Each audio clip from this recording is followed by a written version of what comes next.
I still get surprised at myself, like what I managed to say throughout these things. That's quite an interesting. You listen to it back and you're like, God, how did I come up with that?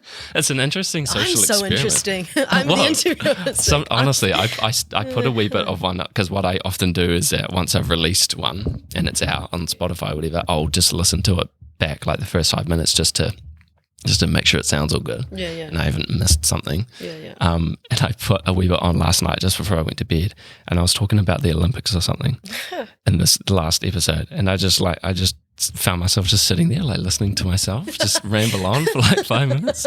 It's so funny. It's like, I know exactly what I've said, but like a lot of what I do say on here, I sort of forget about, and then listening to myself back, you're like, oh, I'm going to write that down. Guy? Yeah, exactly. That Olympic game. It's so funny.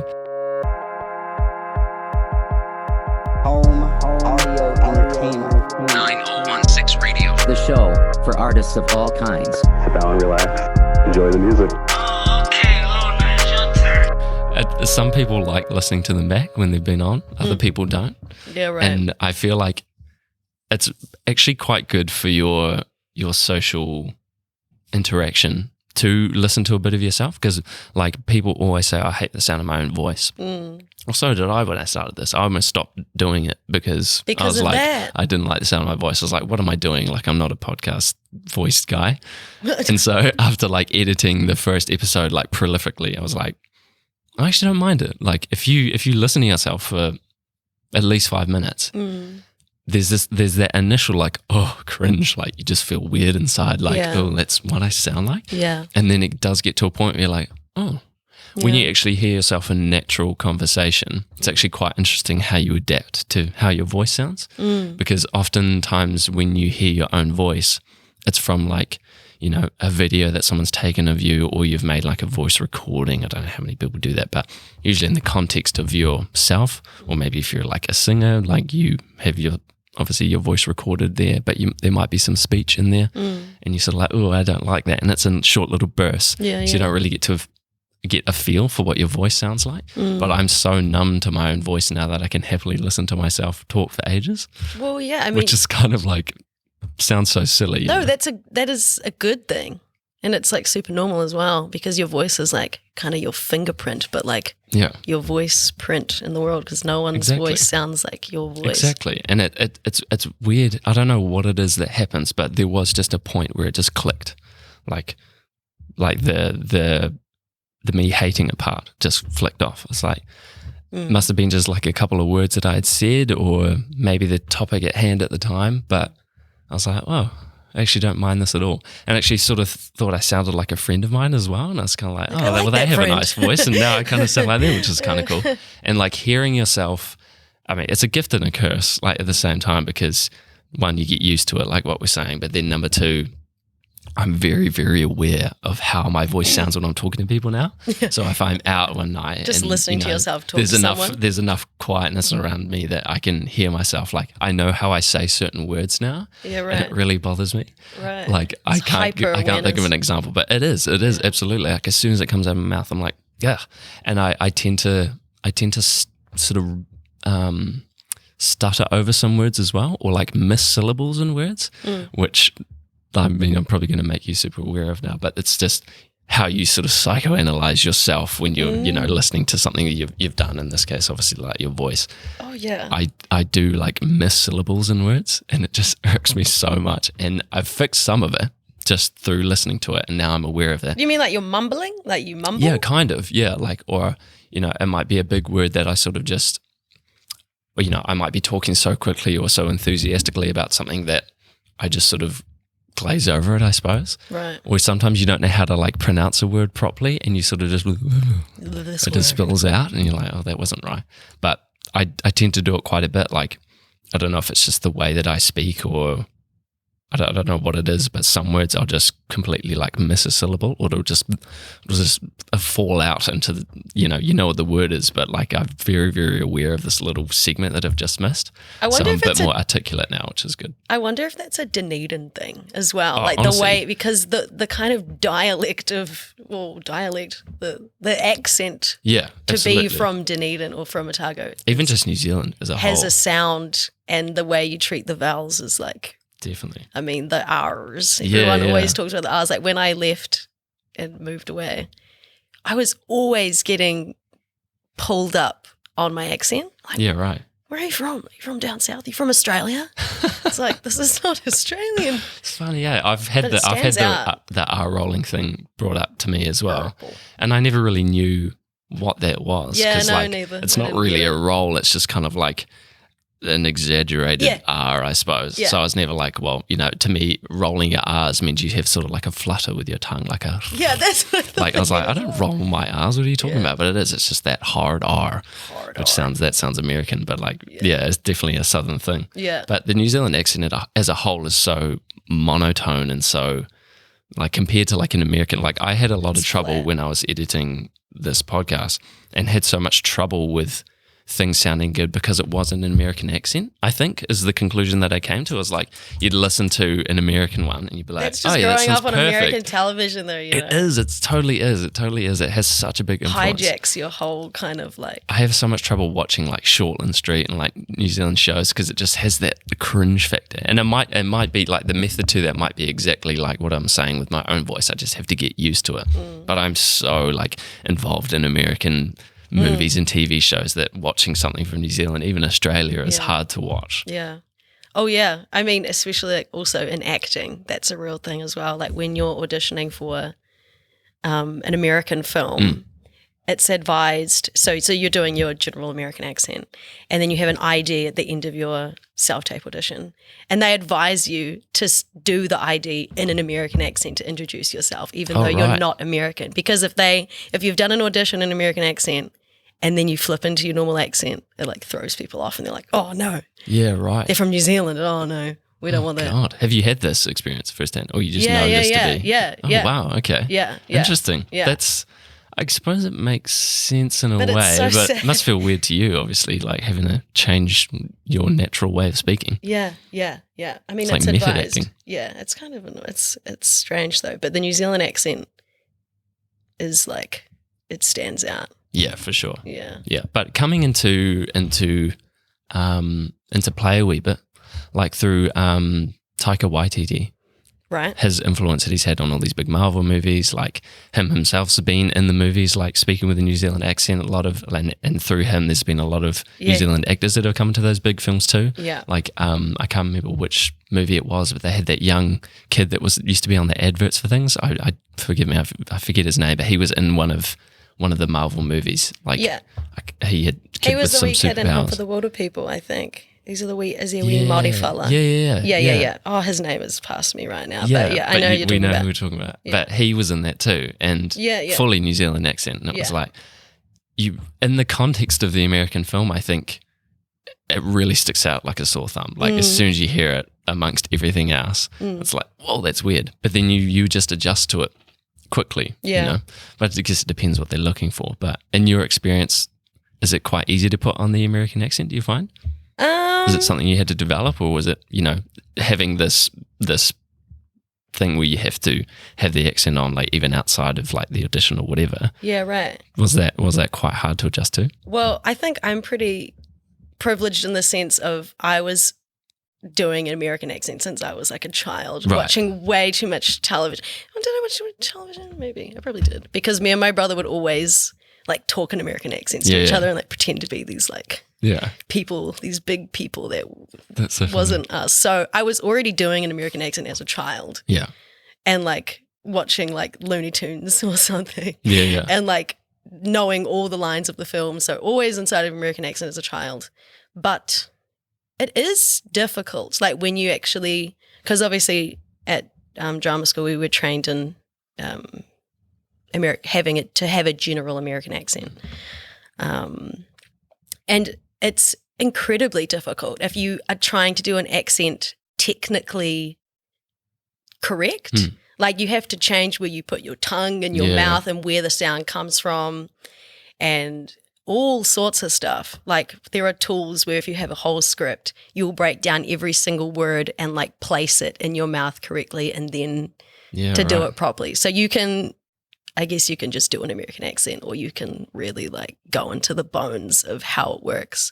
And then there are also like the Southern American accent, all that kind of stuff. I feel like that's almost a go-to. Like I find it somewhat easier to do the Southern accent than I would do just a typical quote-unquote American accent. Yeah, because I've tried doing it, like, you know, because you quote movies and things, like a lot of what we're subjected to is American films, so it's almost ingrained in us a way that we're just so accustomed to the accent that we think we can do it. And the times that I've tried, it's like, oh, actually, you're almost trying too hard with it sometimes. Like to have a real neutral American accent is actually quite difficult. Yeah. But there's so many parts of America too that like you might end up sounding more from one place than another. Yeah. Like I don't even know what a general American accent would be. It's kind of like, I mean, it's not very specific in terms of like, because in New York, like the New York accent is now also declining as well.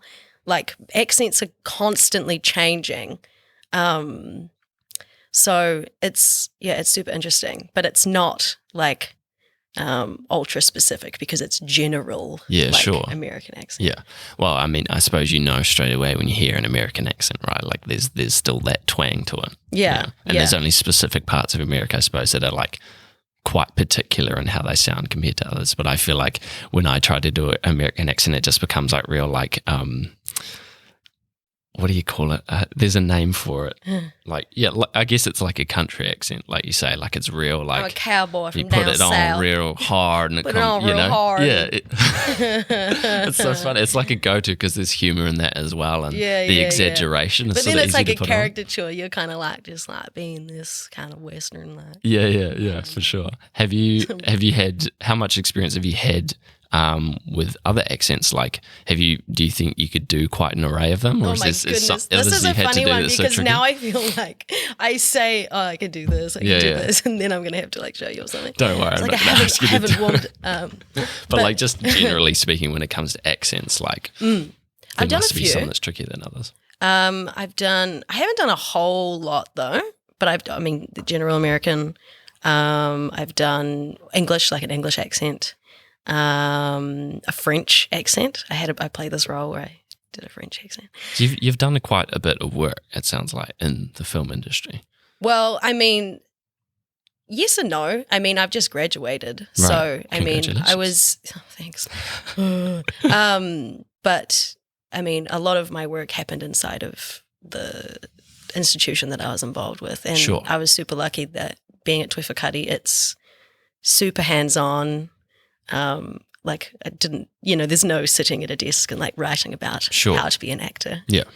So you were specifically in that region, that acting side. You hadn't had much involvement in anything else film related, or did that sort of come with everything? Yeah. Acting. Yeah, cool. Acting's at the forefront. Yeah.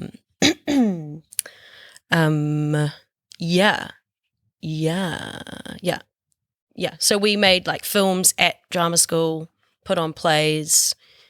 We even made music. Like we did all kinds of stuff. So that's kind of, that's where my reference to all my experiences have largely been. And prior to your study, like had you had much involvement in the acting world? Like, even just auditions and things? No. High school, did the musical. Nice. Yeah, classic. And then moved to Wellington.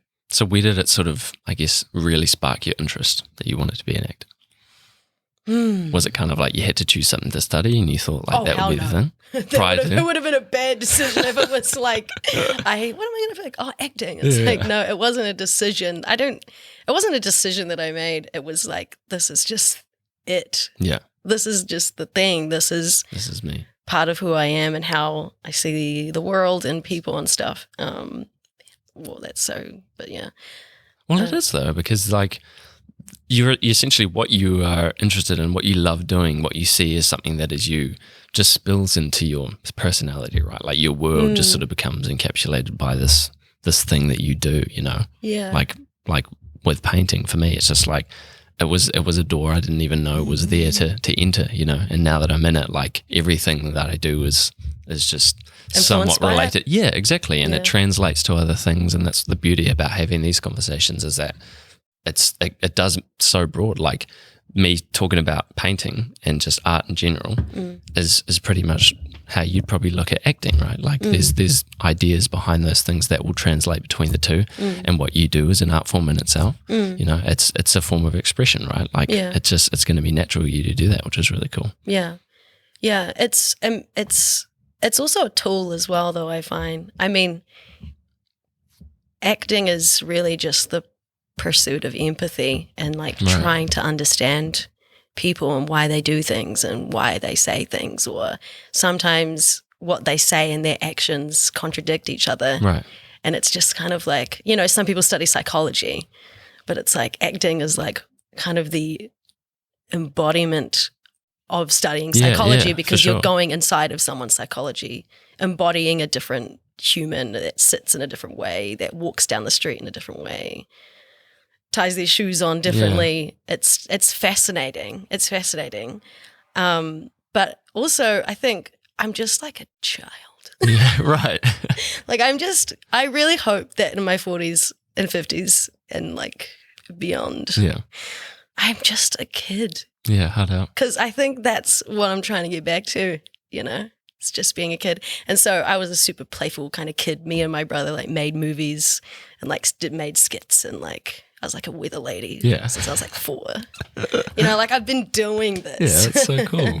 Yeah, well, that's obviously like that's one thing I've always been envious about with people that have such like a heavy influence or interest in what they do, is that I feel like I never really had that with anything. I feel like there's nothing I can sort of trace back in my life that I was like, yes, I was always meant to do this, or I was always meant to do that. You know, it's always random little bits and bobs here and there. But an indirect journey is still valid, you know. Maybe absolutely. Like some little things that you did along the way, they have all compiled and contributed to pursuing or exploring, you know, yeah, painting. absolutely, I agree, and that's it, right? Like it's not everyone's journey is the same. Not everyone's journey starts from whether you're a kid. I feel like my time between being a kid and now was just sort of this wild ride to see what Kieran was going to do, you know, what was really something that was meaningful to me, and just sort of finding it now, like in my mid-20s, is it's gratifying. You know, it's still something that I love to do, and I feel like I will be doing for the rest of my life now. But you know, I still have this sort of constant thought that, you know, was I actually meant to do this? Like, if I had started earlier, would I be better now? But because it doesn't seem like something that's organic, which it sort of has been in its own way, but because without that sort of history with it, it feels a bit harder to sort of accept myself into that role. With you in acting, do you feel like you sort of just, like you say, it was just meant to be, it wasn't really a choice, like you sort of just spilled into that world? Do you think that came from sort of your childhood interest? Like it's just, that has been you and you just, there you are? Or is it kind of like, I've always found this fun and might as well do it properly, you know? Yeah, I think it's definitely both of them. Yeah. I probably could trace back to being a child and what my behavior was like. I mean, my teachers always called me a drama queen. Yeah. Before I was even doing drama. Like, it's like written. It's like in the scripture. Yeah. Like, it's like, this is what she's like. She's absolutely crazy and annoying, and she talks too much. So there, a part of it is you probably could trace it back to how I was as a child, but also it's just like choosing to pursue joy, and that's where I've found joy in my life, through acting and theater. See that? I'm home. That's so cool. I love it. I really do. Like, I just romanticize this idea, and it's the case for most artists. Is I just romanticize this idea of, you know, in your case particularly, or any actor really, like the fact that you're having to sort of really genuinely embody another person or character, having that sort of like natural part of you that you sort of had your whole life, seems just a lot more authentic, you know, like that sort of in itself spills into the work because it's ingrained in you, you know, like it's like you were meant to act, you know, you've sort of been doing it your whole life with you, and you're not like you know, when you watch documentaries and things, that's sort of how it's always portrayed. Like, ever since they were a kid, you know, they've been doing this, and it's like, wow, they really did what they've always wanted to do, which I think is really cool. Like, not to sort of overanalyze like your pathway, but just it just sounds nice to hear that, you know. Yeah. It feels like you're meant to be in what you're doing. Yeah. I you know, I think this is where my curiosity lies right now. It may change, you know. I think the medium or how the energy itself is channeled, you know, is already changing. I mean, I'm moving into writing, and like I've directed some shows in the past, and going into filmmaking. Like, it's sure, acting in itself has been like a joy and a pleasure and a passion and hobby turned into a career path. But really, I'm so curious about people. Yeah, sure. And I think that's what it really is about, is like, actually I just want to understand people more. Yeah, yeah.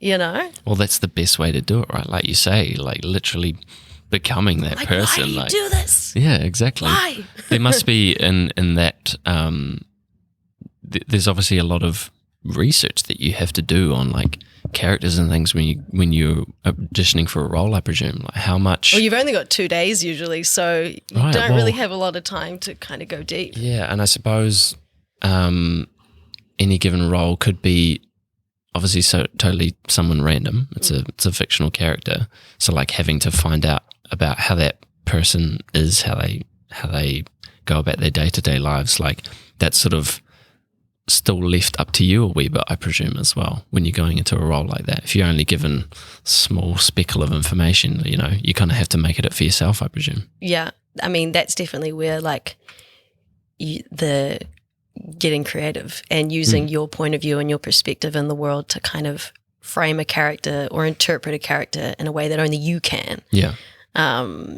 Because, you know, there is this thing about becoming other characters and being a transformative actor. I've been getting super cynical about wanting to be a transformative actor or method or whatever. Is that the same sort of thing? Yeah, well, to like the Joker, you know, like to become this like creature or whatever. Like, it's super amazing that people can do that. But it does, there's always a part of you inside of what you do, you know? And it's so kind of inevitable, right? Yeah. So even though like 50 other young white women with brown hair and green eyes are all going for the same role of freaking Lucy, who's like in high school, like, I don't know, you know, we're all going to do it differently. Absolutely. Because we're all different people. We might interpret the scene in the same way, but there will be some kind of essence thing that no one else can. It's just your particular copy. way of moving and things as well, I suppose. Like your little quirks and things that you have, so to speak, will create that. You know, it's hard to seriously like. Well, I don't know, obviously not from experience, how it is to really sort of embody someone else and like create, like move the way that character would move without sort of having your own instinctual movements overlay that, you know? Yeah, and sometimes it's really good to try and like really reject like the way that you do things. But then for some characters, it just makes sense that, oh, they would talk how I talk when I'm talking to my best friend when I get home from work or whatever. So choosing to draw upon your personal kind of experience and then really changing how you go to sit down in a chair. Like, I sit down in a chair and I put my foot like on right here because that's how I like it. But maybe if I played a character and I sat at a dinner table scene, I wouldn't sit like that. I'd have to change my natural impulse or natural instinct to do something. But I suppose that is sort of like a creative step really in the process of being that person, right? Because like, how much can you really look at a character, like as a writer or a director, like look at a character that you've created and gone, oh no, they wouldn't cross their legs. No, they would do this. And it's like, what? You know, like, how do you sort of find the line between what's, because you've got to be as organic as possible, right? Yeah. So I suppose what you would typically do is yourself, any movement or gesture or whatever, kind of just will be how you play that part anyway. You can't be too hyper aware of your body movements, right? Like it'd have to be somewhat believable. Yeah. Depending on the context of the story, I suppose. Yeah, definitely. I think, that's what rehearsal's for as well. Yeah. Like if you're really inside of a character that demands you to really kind of change yourself physically, it's almost like you need to get inside their skin every day and somehow fold like a piece of them into like, I don't know, like even like when you order a coffee or you go and sit down at like a cafe, like you can try and like embody this character that potentially you have at this given point in time. Yeah. To really like try on their skin and like wear it around in everyday life and see how you can wear it enough, like shoes, like wear the shoes in enough so that when you are on set and you are or doing it, whatever, it doesn't feel like you're manufacturing someone or being inorganic or unnatural, like what you were saying. But yeah, I would love to be able to play a character that really demanded that of me. Yeah. I really, to use the word again, romanticize the concept of method acting. I find it really intriguing and sort of like it sort of breaks the wall of a creative outlet in a way because it's sort of the ultimate creative thing to do. Do you know what I mean? Like it's literally like implementing that in your lifestyle, like the way in which you live to essentially be someone else. Yeah. Like I suppose there's detriment that can come with that too. Yeah. But like that idea, when you hear about actors that method act for their roles, it gives me tingles, you know. It's kind of like, this is crazy that they're going that deep with it, you know. I'm not a method actor. I don't claim to be a method actor. I don't want to be a method actor. It's like, it's not really a technique that's advised upon. No, no, because it's kind of like unethical. Yeah, well, that's why I say romanticize, because it's not exactly something that's going to be taught. Well, I'm a murderer. I'm going to go and kill people. Exactly. Well, I once had an acting tutor or like a person that came in to teach us. She literally advised. She was like, if you're playing a role where you have to kill someone, go hunting and go and kill like a pig. God. Go and kill a pig, and then you'll understand what it feels like to kill something. And, you know, like advice is advice, you know, and I sat there and I was like, oh my gosh, like, okay, I'm going to go kill a pig now. I'm vegan, but I'm going to kill the pig for my acting career. God. I mean, you know, like, so there are certain ways that people kind of, because I think that's still pretty method, you know. Yeah, for sure. That have adapted that kind of method of acting. I see but it's still a bit wild. I see the logic in that. Yeah.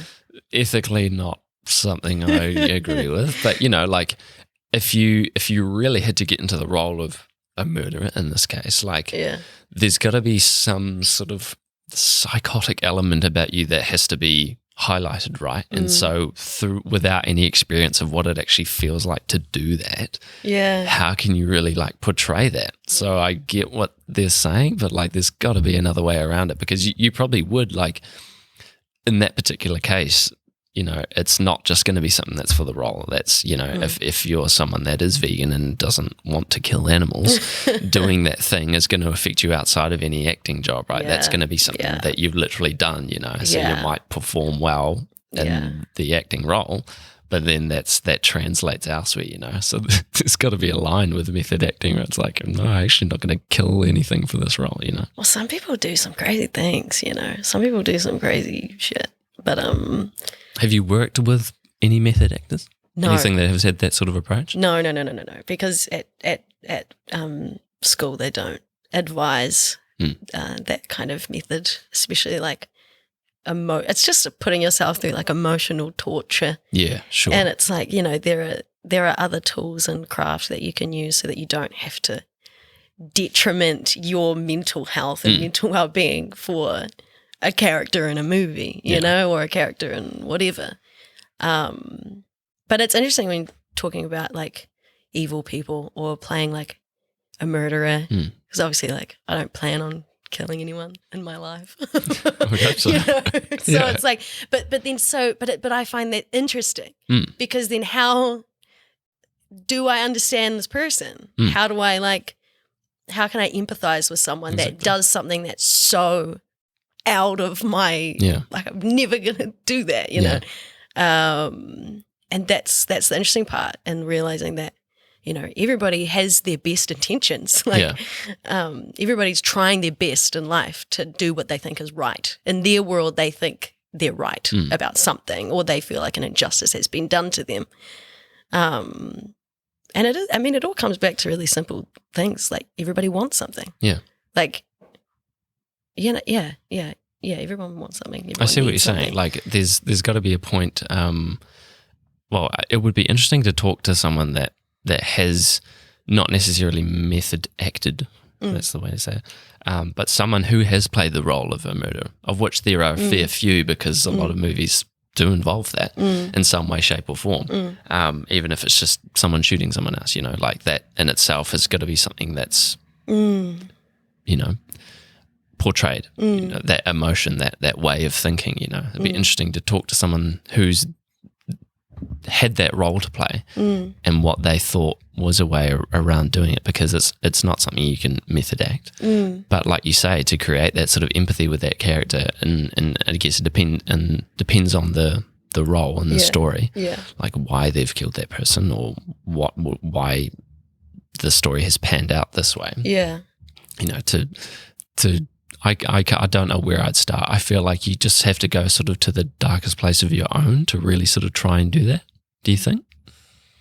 What do you think in that itself is like? Because like there'll be scenes obviously where I presume there's been a case where you've had to be really upset about something.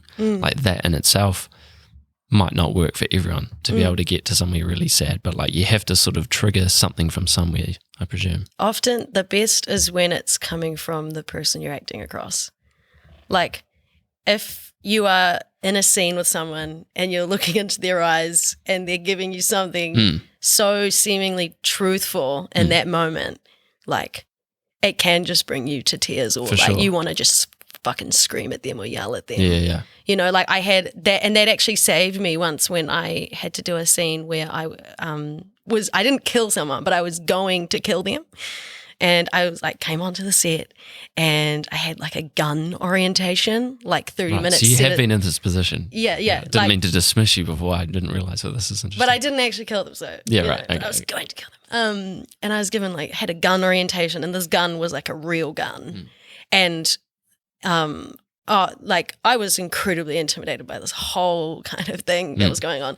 And it was also around the time when the mosque shootings happened. Oh, okay. And I'm just being like handed this gun and told that I like have to point it at someone's face.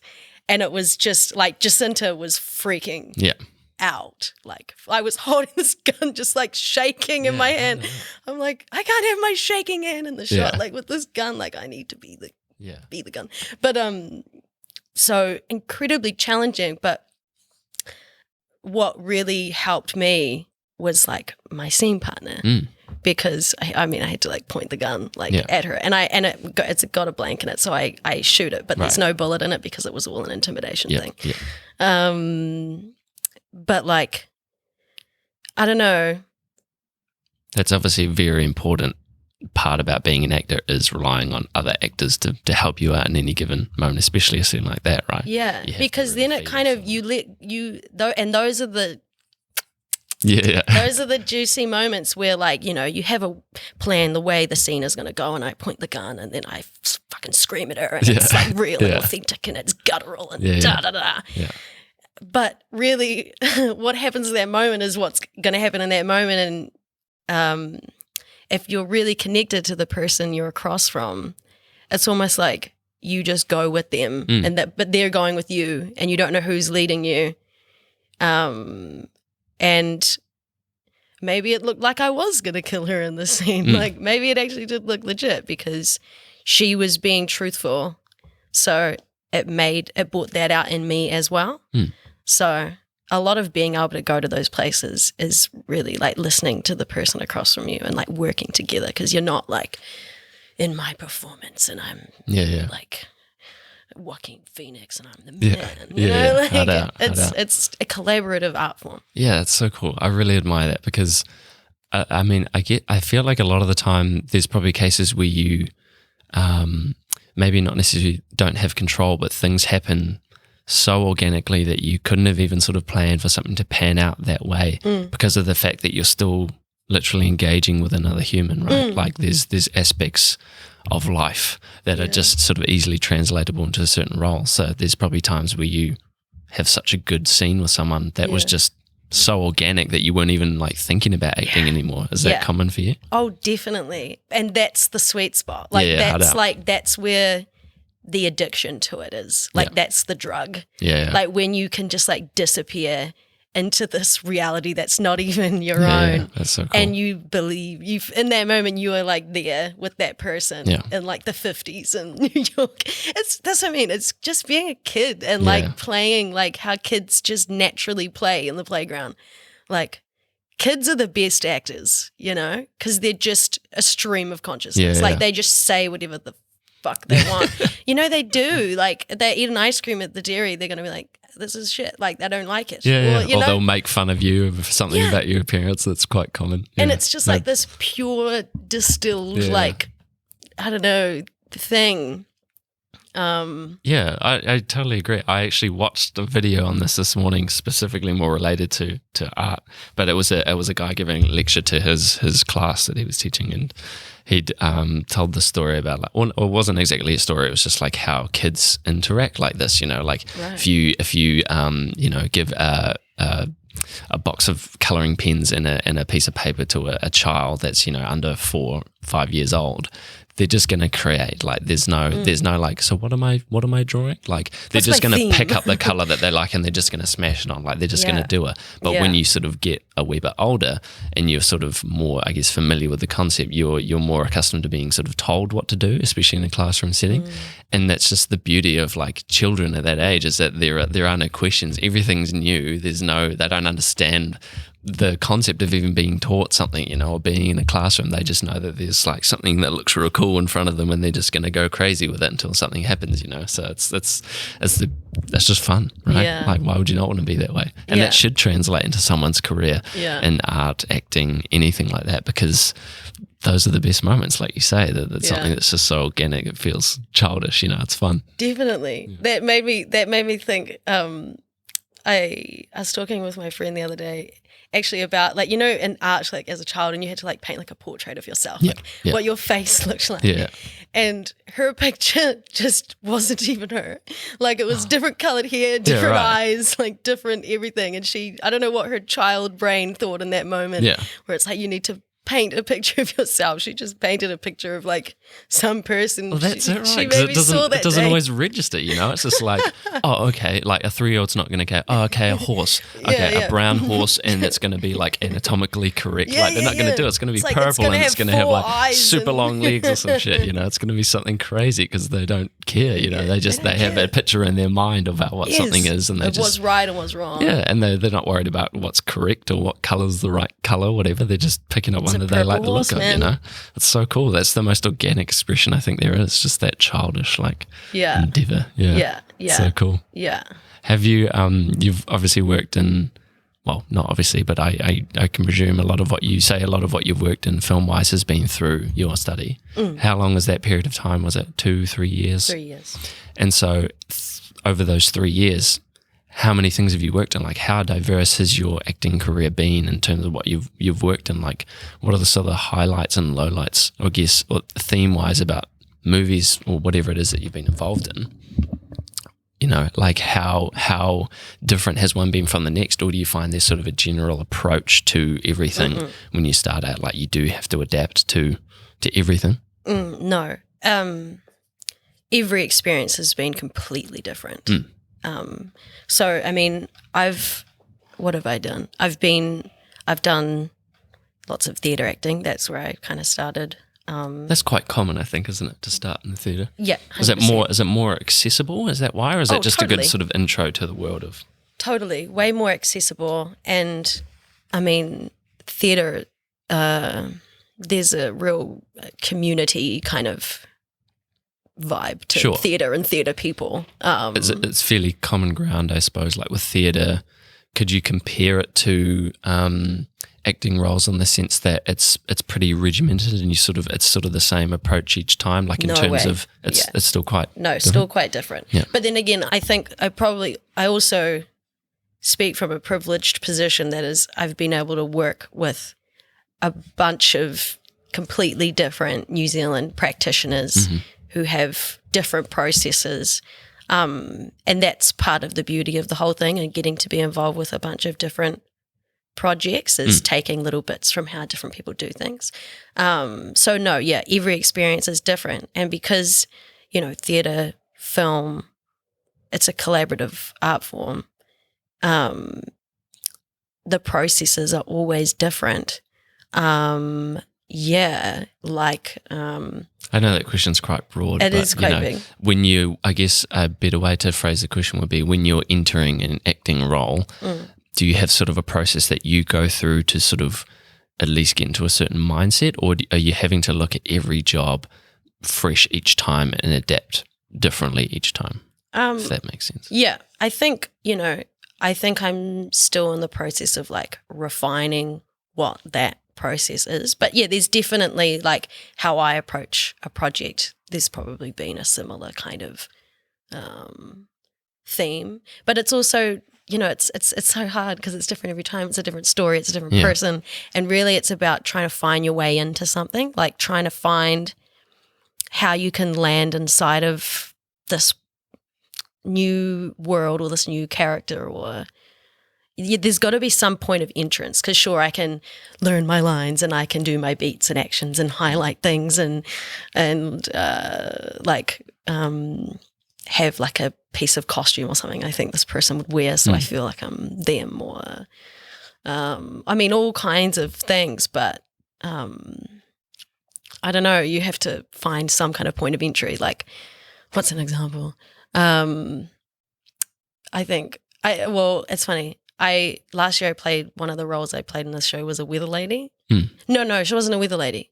She was a news reporter. Yeah, I was going to say, just like when you were a kid. Yeah, right. So and that's what I mean. Okay, I was like, it's this game that I used to play with my brother when I was a kid. And then I just took like a little piece of that. And then already I was like, this is where I am. This is so the cool news lady. She's the piece of the little 4-year-old, like with the cassette like thing and filming and being her. That's so cool, finding that way to get in to the thing. Oh my gosh. My language is so annoying. Get into the thing, but like there's passion in what you're saying, which is the beauty about how you explain it. It's like you obviously love what you do. It's not like we don't always have an explanation for the things that we do. Like trying to, when you start talking about what you do, sometimes you even get lost in your own thought process, because it's like I don't often think that deeply about it. Like I just do it. Yeah, and it is what it is. What happens. Yeah. And then on the other side of the coin, I've also done like some performance art before. Like I made a solo in my first year, and it was essentially just performance art. I had no idea what performance art was. I didn't even know that I was making performance art, but I've made a bit of performance art. How does that compare to the film world? I mean, it's kind of your world side of things. It's like, maybe it's more art related. It's more specifically. Was this like dance, or was this like performative, like spoken word stuff? All kinds of things. Like I did this thing where I was covered in slime and like this like silicone cast like cocoon shit. Whoa. And I was like freaking naked, and I was like lying on this table with this like light over me, and I had to like crawl like out of this cocoon and like flop on the floor with like all of this slime, like all of this random stuff. Or like me and my friends, we did a performance art piece at the 121 festival last year. And so the process of that was we came up with our idea the morning before we did it. Yeah. We were like, we didn't know what we were going to do. We knew we wanted a paddling pool, and we wanted to wear togs, and we wanted to fill the paddling pool with milk. And we're like, I don't know. It's just, this is what it is. Yeah. Like we were like, this is what we're going to do. And I mean, I've done so much random shit. Like, so crazy. It's very That must be like such a good technique, like those two specific examples.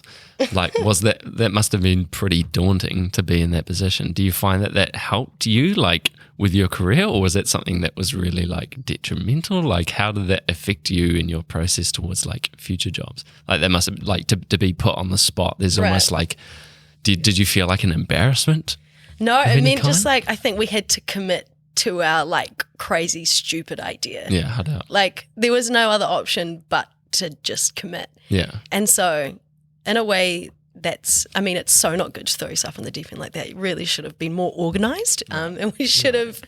But like, we're already really good mates and collaborators, so we built off our own relationships that we had, which was, we're lucky because we could just play like kids together, and that's all we did. We just like started play fighting, and then we had all of these like 70 people tripping on all kinds of things, just watching these like 4 like half naked people like wrestling in a paddling pool. But everyone loved it, and it was great, and it was just this like, I don't know. I think I always want to work from a place of instinct and impulse. And so sometimes when you go to the edge of something, like, we've got to come up with something. Yeah, I know. And improvisation is also a part of acting. So it's like being able to thrust yourself into a moment and like survive. Yeah, I know. Do those moments sort of become what you could consider like method? Like, not necessarily specifically, but like in terms of your, I guess, general mental framework around doing something when you're sort of improvising? When you're doing stuff on the spot, like, because there's no script or anything, do you think that becomes sort of like that method mindset? No, I don't. I've never really tied those two things together before. Because I just imagine if you are method acting, you're having to make all the decisions about the character for yourself and what they say and do. So with like improv, right? Yeah, I see similar qualities. Not to say that it is a form of method acting, but it must be the same sort of approach, I presume. I mean, if you've done your homework and you've done your preparation, you will trust that you are already embodying the character, and therefore anything that you say is coming from the character and not from you. Right. And improvisation is used a lot in filmmaking as well to like get really natural performances. Yeah, sure. Like, sometimes directors will completely just ditch the script. They're like, they might just literally throw the script away and be like, okay, now they like how the actors work together. And, like, this is your talk to him like it's your best friend. It's 1:00 in the morning, and you're just spilling. Use this monologue like you're just spilling like what's just happened this evening. Just like go. It's your best friend, 2:00 in the morning. Go. Do you think the best kind of acting is not acting at all? Yeah, I mean, I've been. Where does the line form between acting and just I know you can really get in your head about this kind of stuff, like. But I mean, it all depends on genre. It depends on the world, what the director's trying to create, and all those kind of other things. But I am probably more way inclined to like that style of acting, like a naturalistic kind of performance. My taste goes towards that kind of thing rather than like non-fiction. I don't know, like sitcom-y, like yeah. But it all has a place. Definitely, and there's different approaches for everyone involved in a film that is based around someone's everyday life, and then like, you know, aliens and starships, real sci-fi stuff that is something else. That you really have to be. Yeah. You know, you have to think completely differently because it's not something that we can really relate to. It's a made-up story, made-up character that's sort of made to be played a certain way. So anything that's quote-unquote natural interaction isn't really natural because they don't really know what it is. So in those cases, you do have to be a pretty good actor because you can easily have like a really corny sci-fi film if it's not acted well, you know, whereas something that's more about just everyday life is easy to sort of spill into because it's everyday life, you know? Yeah, and that stuff I find, I mean, they're both pleasurable, but like I really like the second one right now in my life. They're the kind of roles that I want for sure to play. Do you think that's because of sort of what I'm saying? Like it's more would you say it's easier for you, like those roles, or it's the particular style of film? I think it is probably easier for me. Yeah. Yeah, it's easier for me. And so and in that case, you obviously do a great job if it's easy for you to do, right? Well, we hope so. Presumably. Yeah. I Nomadland. It's a film. Anyone listening, you should watch it. Yeah. Because that acting, Frances McDormand, is like beautiful. Yeah. Naturalistic, real life kind of acting vibes. Do you think that what you potentially enjoy out of it, from what I'm sort of getting from you so far, is just the fact that you get to play a character, or you relate to the character more in that kind of role, because it is more realistic. Do you think that's what it is that draws you to this sort of role? The fact you can actually be someone else and be something that's not fictional, I think it's more like trying to get to the essence of like emulating real human behavior. Yeah, that's and sort not of what I'm wanting trying to say, like manufacture this like doll, or I don't want to feel like I'm manufacturing someone, because I feel like I'm lying or I'm being dishonest. And I guess right now my curiosity towards more of like naturalistic, like A24 film, oh my God, that'd be my dream, kind of vibes is where was I going? I got sidetracked when I started thinking about A24. I was just like, whoa. Must be that good. No, we're talking about just how you embody another person or a character in a role, like what you're saying you enjoy doing. Yeah. I think, I'm really getting lost here. I find you do easily get lost in the things you love talking about, because you have so much train of thought that can go sort of either which way. Yeah. When you make references to things, it throws you off a bit. Yeah. But I can imagine that would be like, acting is something that I have really admired, and I've said it to myself for ages, and I've said it to some of my friends even, that like if there was an acting gig that came up for me and I got it, like, or it was a surefire thing, I'd be on it. Like I'd switch my whole lifestyle up, because I just love the industry. Like I haven't really realized that until recently, that I've been watching movies my whole life, like most people, but it wasn't up until recently that I was sort of in the middle of watching like a really well made movie and thought, oh, this is what I like. Like, of course, the film industry, like this is amazing, and I just really like the idea of being an actor, and like everything that you're saying that you like about acting is what I think I would really enjoy about doing it, like just being able to sort of be something that's not your own, because I find with everything, just be it day-to-day tasks or just my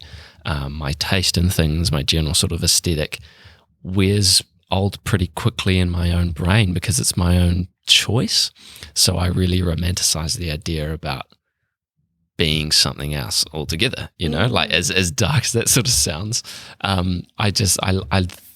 I think I would just really enjoy being able to sort of for an extended period of time be someone else. Sort of the simplest way I can put it. Do you look at it like that, or do you look at it more like, how can I benefit as an actor and an individual from gaining like someone else's perspective or way of thinking? Or do you like sort of I wouldn't necessarily want to class it as escapism, but like, do you find that there's aspects of that you enjoy in the acting, like sort of almost an out-of-body experience? Yeah, it can be really, sometimes, if I'm being honest with myself, sometimes playing characters that are really different to me gives me permission to like behave in a way I kind of want to behave. Yeah, exactly. But I don't in the skin that I'm in. So sometimes it can be like a ticket to be like, just be freaking crazy. Yeah, exactly. And I'm like, okay, Yeah, I have exactly. permission to like be a lunatic. Yeah, like I would, yes, I want to be crazy. Because it's kind of, revitalizing in its own way like that, exactly, to be able to express something that you may not have done on your own terms, but within this character it's acceptable, and no one's looking at you weirdly for it. And so I find that really freeing. And I also find that when I play those characters, I end up taking a piece of them with me, into my life.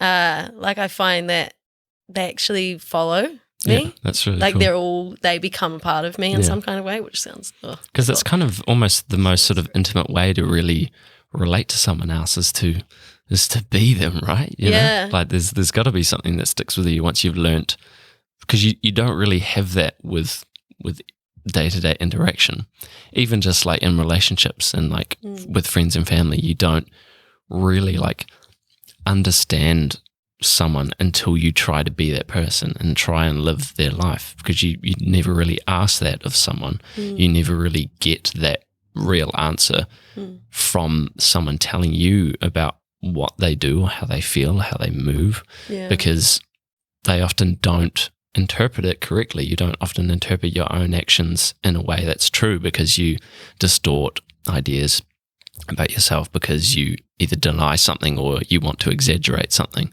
Whereas looking at someone else with sort of fresh eyes, or someone that you've known for a long, long time, you probably know their quirks a wee bit better. So to really like try and take those things and act with them, you really get a better understanding about that person. This is just me trying to analyze something without experience, but this is just what I think about with acting and why I find it so fascinating. Yeah. I mean, you can go down a freaking rabbit hole into like trying to get into people's minds or like into their psychology. Yeah. But it is so fascinating because people never really say what they really think. Yeah. Like there's always subtext. There's always something underneath what a person's saying. Yeah. And I find that so interesting. Definitely. Like that's the thing that really gets me, is like the paradox and the ironies and things like that. Yeah. It's just a fascinating industry. Yeah. I think it's really cool. But I also think, and this is so funny, I realize now talking to you about acting right now, I feel like the only time I ever talk about acting with people who aren't actors is like when I'm drunk and I'm just like, and then listen to me. And I'm like, you're an actor. I'm an actor.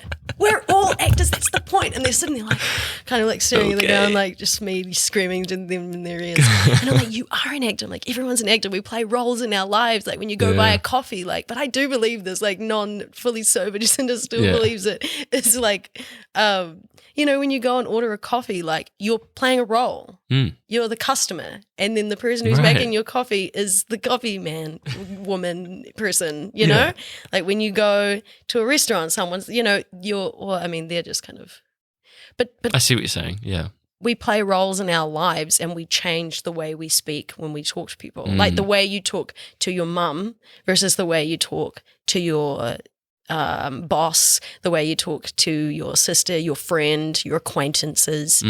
We are constantly kind of, even if it's just minuscule, we're constantly playing roles in conjunction with different people in our lives. It's so fascinating. I love that. And that's so true, because you do. You immediately change the way you talk to certain people over others. You can't tell me the way you talk to like the bus driver when you get on the bus is like the same way you talk to like your best friend. Yeah, for sure. It's just not. Interesting.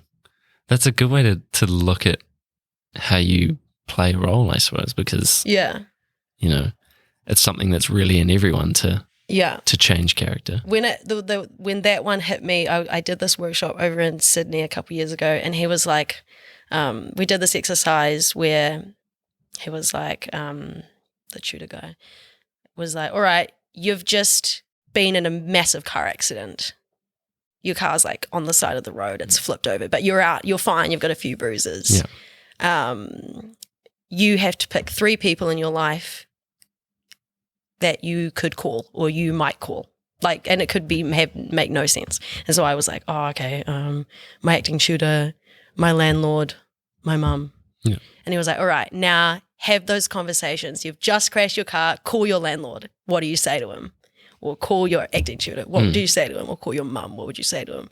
And I was like, whoa, yeah, like the way I talk to them, if I was to tell Neil Patel that I drove my car off a ditch, I would say it in a completely different way. I'd be like, Mom, I just crashed my car. Whereas Neil Patel would be like, hi Neil, it's your landlord here. I mean, your what's it called? The other one. I'm not your It's your actor here. It's your actor here playing your tenant. I just crashed my car. Like I would say it differently. Yeah. That's so we're true. naturally, like, without even putting on a character or doing stuff, you're already doing all of that in your life without you even noticing. Yeah. No, I'm not gonna do that. God, that's so cool. That's such an interesting way to think about it, and that can make you start to wonder about, like, who is you? Oh, like, God. who is the real person in Who that am scenario? I? Like which ones are roles and which ones are the actual person? But I guess you could look at it like that really is all you. And it is just. But that is all of you. Like, people are layered and complex, and there's so much that makes you you. You're not just you. Yeah. You're so much. People are big, And you constantly have influence by others in your life, and you pick up traits from other people that you may have never gotten if you hadn't been in this place at this time, Totally. Like, it all just sort of soaks in, and you just, I guess it's just character development itself, right? Yeah, yeah. That's so cool. Yeah. I love that. I love the way you explain that. That's really fascinating. Yeah. You said before that you've started out with the acting, but now that you've sort of been more in the industry, you've done a wee bit more. You say you've gotten into a bit of writing. How much of that have you gotten into, and how does that translate from acting? Like, is there things that you think have helped writing through acting, like just in terms of character development and just storytelling? Do you find it sort of a similar process, or what was that experience like for you? It's super helpful to have had experience acting and playing roles, and then approaching being a writer from that direction. Super duper helpful. I think. I suppose you get to look at scripts too as an actor, so you kind of get an understanding of how a story comes together. Yeah, definitely, 100%. I think though, in terms of wanting to pursue writing, it's like, it's kind of about wanting to have a bit more control, or wanting to be able to write the kind of characters that I don't get to play, or write stories that I don't think are presented, because or try and tell my own stories. I think a lot about wanting to make films and wanting to be a writer or a director is, being an actor, you get to be characters, but being a writer, you get to build worlds. Like, you get to build moments in time.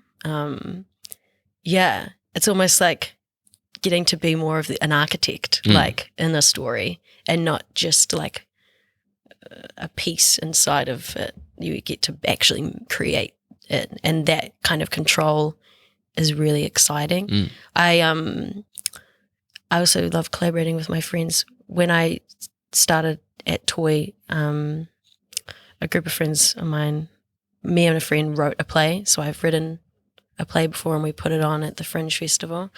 And we basically just wrote a play about, like, our lives. Right. Like, what our lives were at that point in time. We were living in this chaotic flat in the center of Wellington. We, like, wrote the play in the flat. We rehearsed in the flat. We took all of the furniture from the flat and put it on a stage in the center of town. And was just like, this is our lives. Like, this is where we are. We were like 18 at the time, you know.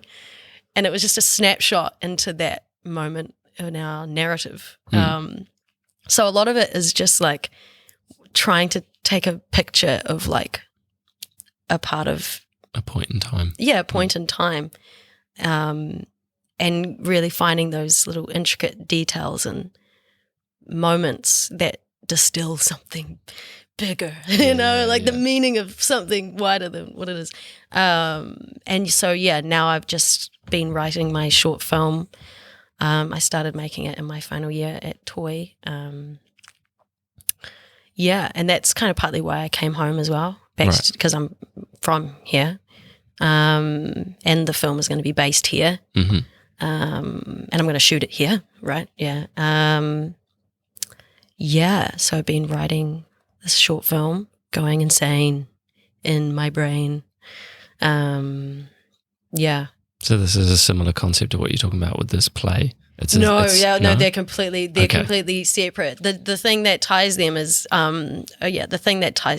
drawing from my own experiences and drawing from, because I guess being a writer or wanting to be a storyteller, I feel like at this point in time I can only tell my own stories because I have ownership over them, because they're my experiences. So it kind of makes sense to start there, right? Yeah, right. And I feel like I have the right to tell it, because a lot of it is like, do I have the right to tell this story? Is this my story to tell, or is this someone else's story to tell? And so I feel like looking back into my past, I'm like, right, this is all mine. I've got a lot of shit to work with here. Like there have been some things. So the flat situation with that was just that. It was us looking at our lives. And so this short film is me looking at like a portion of like my teenage years, my childhood, and kind of extracting kind of what I've been learning in my life, different relationships and tensions and conflicts, and it's, I want to say what it's called, but I'm also in the process of maybe changing the name altogether. Right. So it's been called The Girl, the Lamb, and the Man. But I'm kind of thinking of changing the name of the film. To take it in a new direction, or to more appropriately title what the story's about? Yeah, the second one. The tentative, do I say it? The tentative kind of second title that I'm thinking of is called Don't Cry Over Spilt Milk. So it's a short film.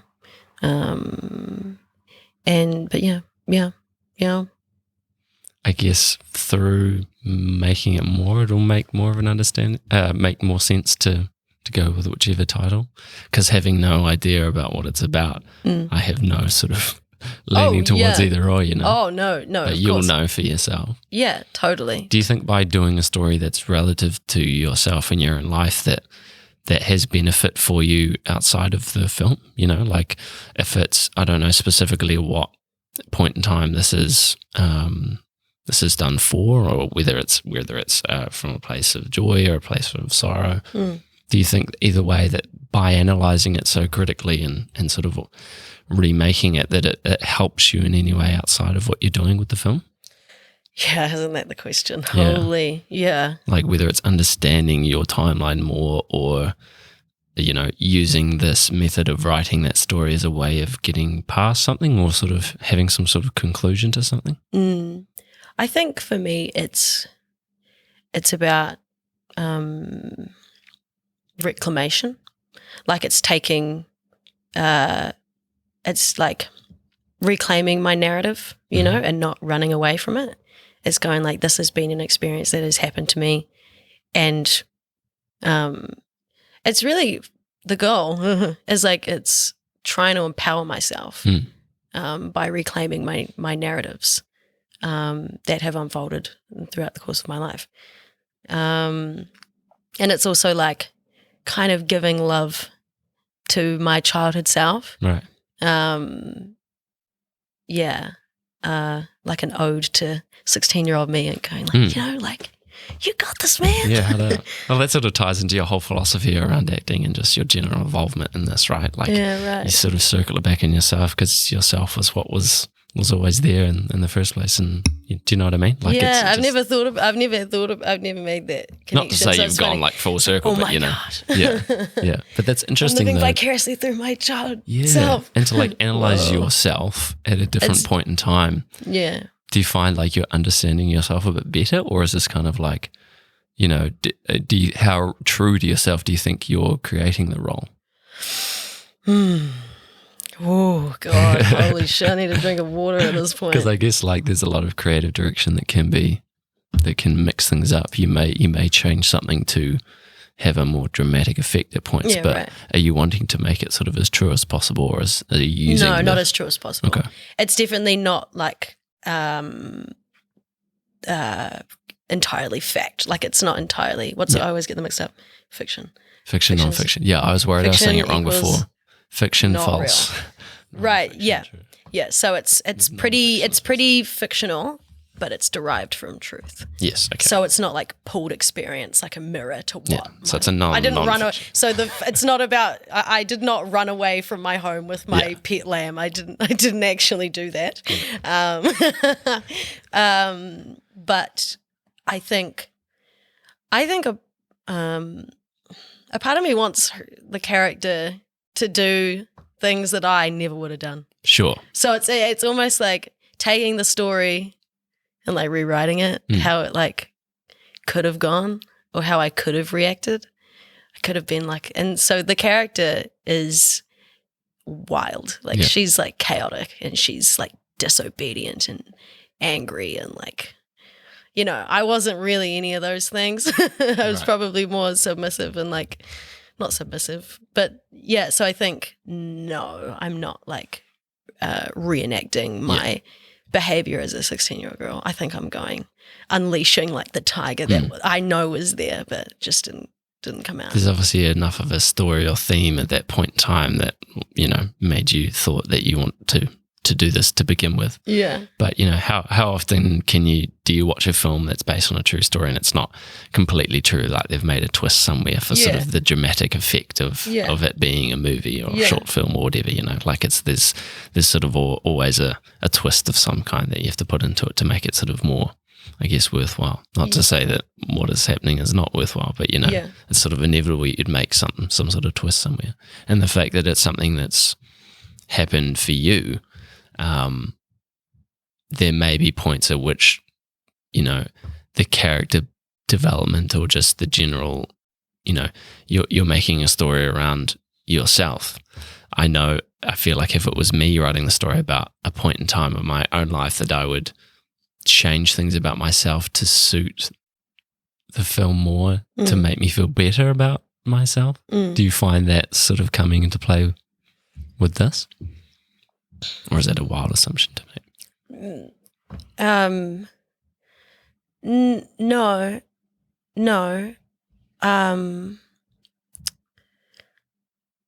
No, I think,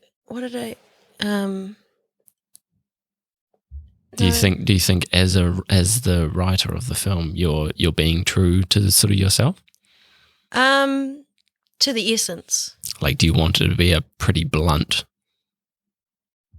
you know, presentation of that point in time? No, it's more about finding the essence of that moment in time. It's not about like copy and paste. Yeah. It's not about copy and paste at all. That's not what I'm trying to do. I'm also not trying to change parts of myself to make myself feel better about myself. It's not about that either. It's more about distilling the essence of what that point in time meant and what I learned and what is connected to the message that I'm trying to put across and the thing that I'm trying to say. Still having like a nostalgia around the story or idea. Yeah. But it is interesting to like create a character out of like your own experience. That's really sort of what is stemming these questions for me. I just feel like if I was writing a story about something that happened in my life, I would probably veer off at some point or sort of create a curve at some point that sort of disrupts something that I may not want to be presented if it was something really personal, for example, or just the way about depicting a part of my personality at the time that I wasn't so happy with. You know, I feel like I would instinctively like make myself look better for the sake of the film. Do you know what I mean? And by look better, I don't mean physically, like just in terms of like character traits, I suppose. Yeah. So in a way, no, this character will not be like she'll go past being me. Like she started at me, but she's growing into someone else that's quite far beyond me. Yeah, right. And that maybe is someone else that has been that person.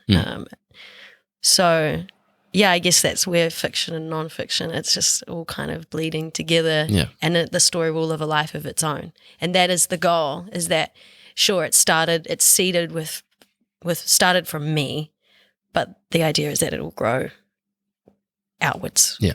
And live its own life.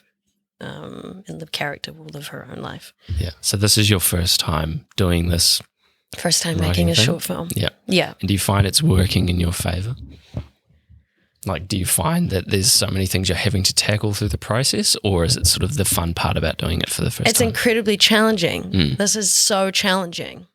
It's so hard. Yeah. It's why it's worth doing. For sure. More gratifying in the end, I suppose. Yeah. Yeah.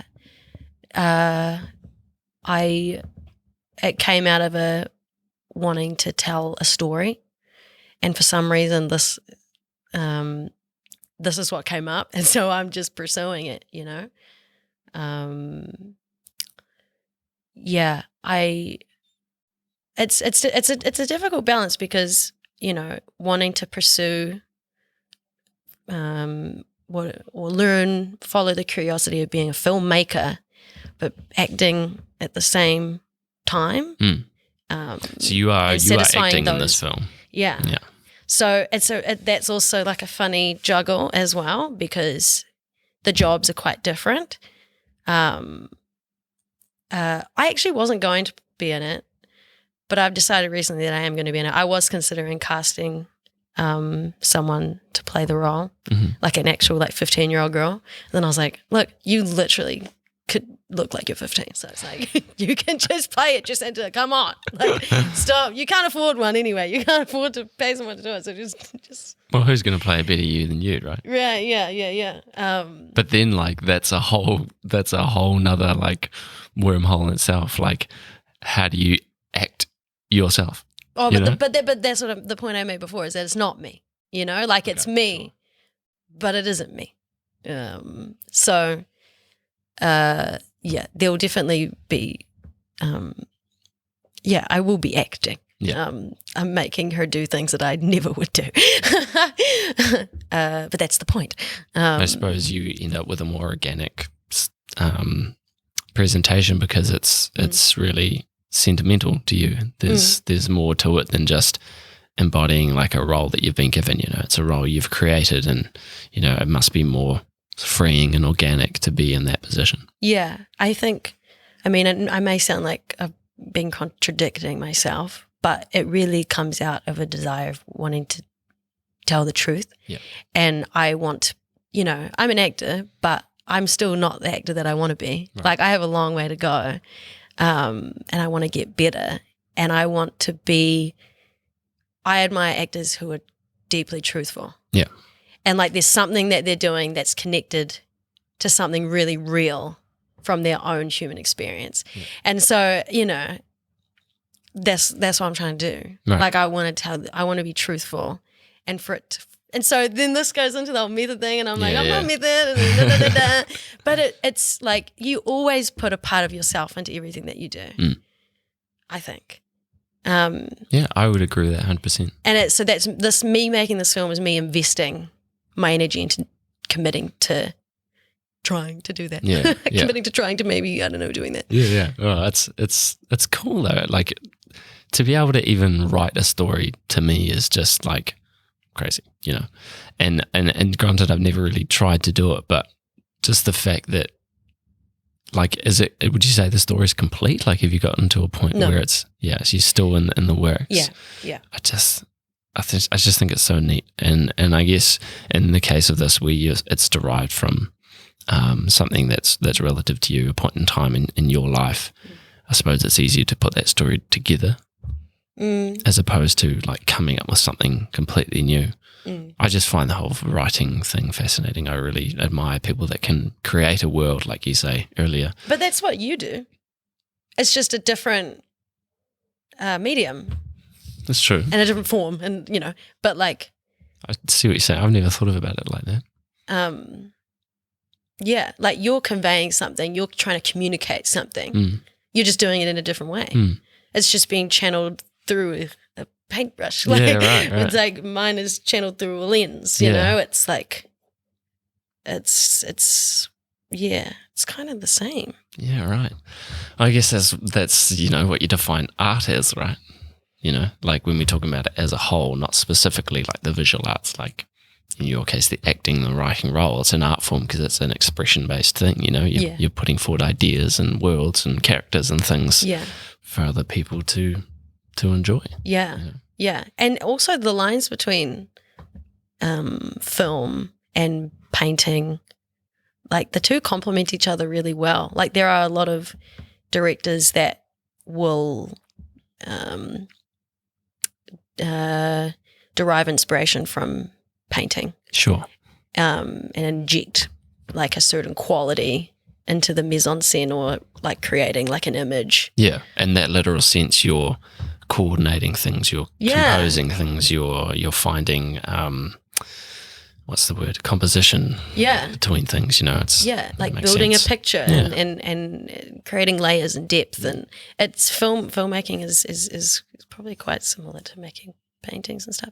David Lynch is he's definitely someone who's and he's a painter as well. So he's a painter and a filmmaker. And so there's this kind of like, it's a name that has come up in my life a lot recently, having not really known much about that person at all. And then all of a sudden within the last couple of months, that name is just propping up everywhere.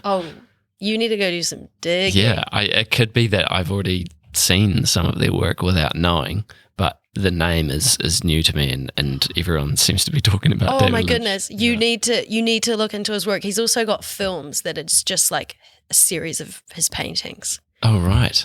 You should. I can't tell you what it's called, but you should really look into his work. Yeah. Actually. We'll talk about it after. But That's interesting. It's funny how it keeps popping up. That's why I brought it up. It's like, now you're talking about David Lynch as well. Like, who is this guy? That's pretty cool though. I like that concept. I like the having not seen too much of it, but sort of that like, well, the arty kind of films. Like I like that concept as well. I think that's really cool. But because art talks to each other, like it talks to itself. Like this draft that I've been working on, music has been like so helpful to like to keep writing. Absolutely. Music is insanely emotionally, I feel like you create more of a feeling, or sort of an instant feeling or emotion around something through music than you do looking at something a lot of the time. I find a lot of gratification in the music making side of things than I do with painting sometimes. Not that I make music, but just in what I've experienced in the places that I've been and people that have been around to like creating music. It can be instant too with art, but like I just feel like music just has the literal vibrations of things that affect you instantaneously. I think it's just a lot more, what's the word?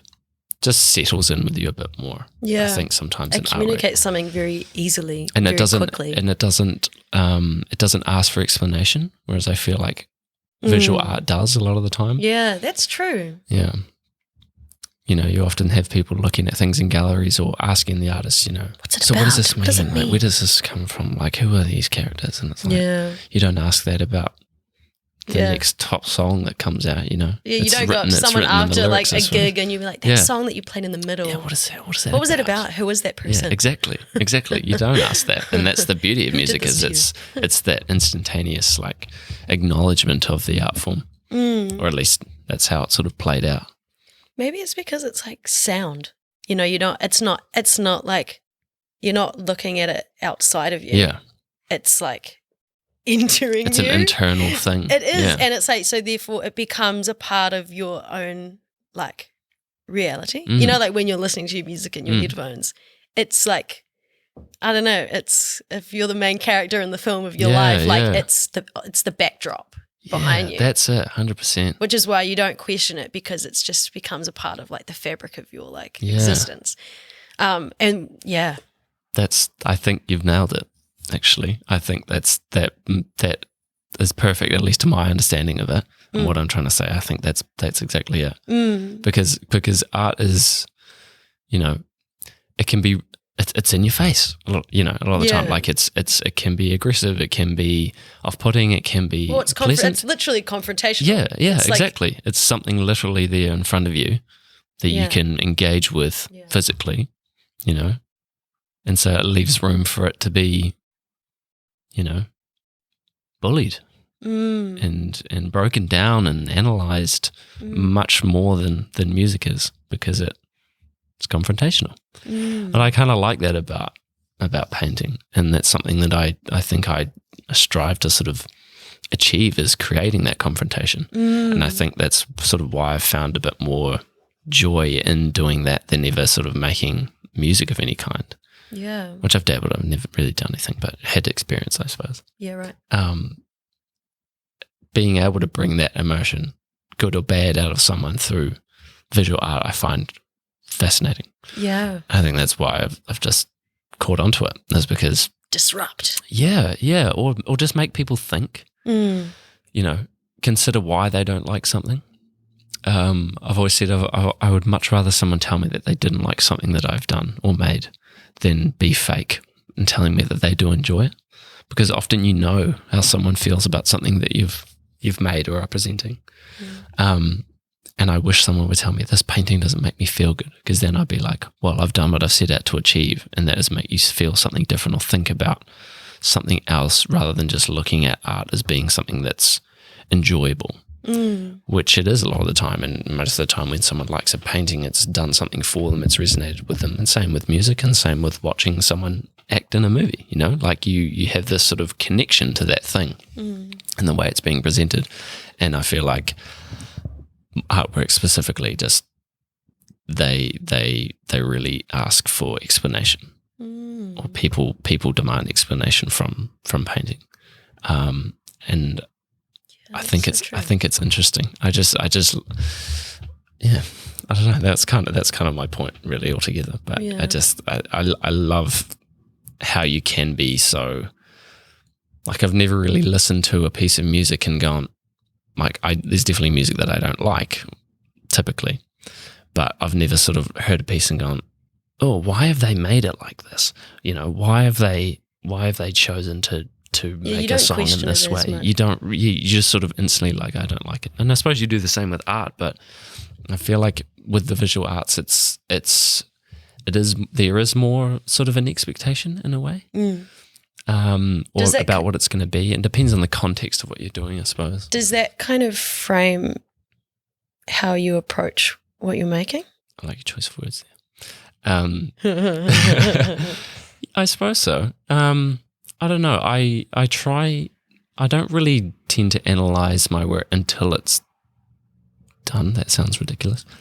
Because that's, I suppose, how you do it. But like, I never have an intent that I've set when I start something. It's only how I sort of interpret it after. So I guess I'm looking for the explanation when it's done as well, but I'm not, what's done is done, and it's sporadic, and the ideas that come forward are up for question, really. And I like that about them, but there's no intent that goes into it. I've never like, right, I'm going to paint something that makes someone upset, right, or paint something that makes something happy. Okay, yeah. It's purely just what spills out, and that's the fun of it for me. And then that's why I would prefer to someone to say to me they do or don't like something, and be blunt about it, because it doesn't, it's not like I'm painting from a place of sadness that if someone was to say they didn't like something, it would be really insulting to me. The art is there to speak for itself. It's not speaking for me. It's there to be interpreted in whatever way, shape, or form. The idea is just to create an emotion through the viewer, as opposed to presenting an idea, so to speak. Yeah. But it's the same with music, I suppose, if you were to look at it that way. Some people might not. But that being said, most of the musicians that I've talked to on the podcast specifically, it's always coming from a place of emotion. It's always coming from, what they're feeling at the time. And I suppose, there's methods to how you play an instrument or sing a song or whatever that, you can't help but have emotion in that. And there's also emotion that comes with applying paint to the canvas too. But I feel like music tends to have more of a personal attachment to it than art can do.